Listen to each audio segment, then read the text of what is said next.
B Ed 23-25 third সেমিস্টারে sociology পেপারের suggestion তোমাদের করে দেওয়া হয়েছে। এই পেপারে বুকস পাওয়া খুব মুশকিল, তাই বোথ ইংলিশ এবং বাংলা দুটো ভার্সনের পিডিএফ অ্যান্সার করা হয়েছে। যারা আমার ভিডিও দেখছো তারা টেলিগ্রাম গ্রুপে এখানে ক্লিক করবে বা আমাকে মেসেজ করলেও আমি গ্রুপের লিঙ্ক দিয়ে দেবো। প্রত্যেকটা সাবজেক্ট ওয়াইজ গ্রুপের লিঙ্ক থাকে।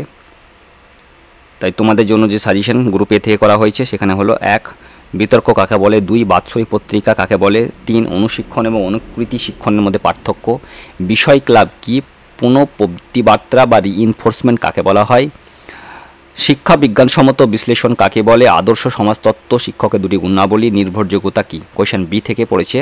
3টে কোয়েশ্চেনের মধ্যে তোমাদের অনুশিক্ষণের নীতিসমূহ আলোচনা করুন, 2 পুস্তকের পর্যালোচনার মানদণ্ডগুলি কি কি, 3 ভূমিকায়ন শিক্ষণে প্রস্তুতি স্তরের আলোচনা। এই গেল গ্রুপ বি থেকে সমাজতত্ত্ব শিক্ষকের দায়িত্বগুলি কি। গ্রুপ সি থেকে একটা কোয়েশ্চেন করতে হয়, তোমরা মূল্যায়নের কৌশল হিসাবে পর্যবেক্ষণ এবং সাক্ষাৎকার পদ্ধতি আলোচনা করুনটা করতে পারো, অথবা তোমরা দ্বাদশ শ্রেণী থেকে যে কোনো একটি বিষয় বেছে নিয়ে উপ-এককে বিভক্ত করবে এবং শিক্ষা বিজ্ঞানসম্মত বিশ্লেষণ করবে। এই গেল তোমাদের সাজেশন। বাকি তোমরা পেতে ইউটিউবে বা আমাকে সার্চ করলেও ক্লিক করে বাকি পিডিএফ ইংলিশ এবং বাংলা ভার্সনে পেয়ে যাবে। সবাই ভালো থেকো, সুস্থ থেকো, বেস্ট অফ লাক।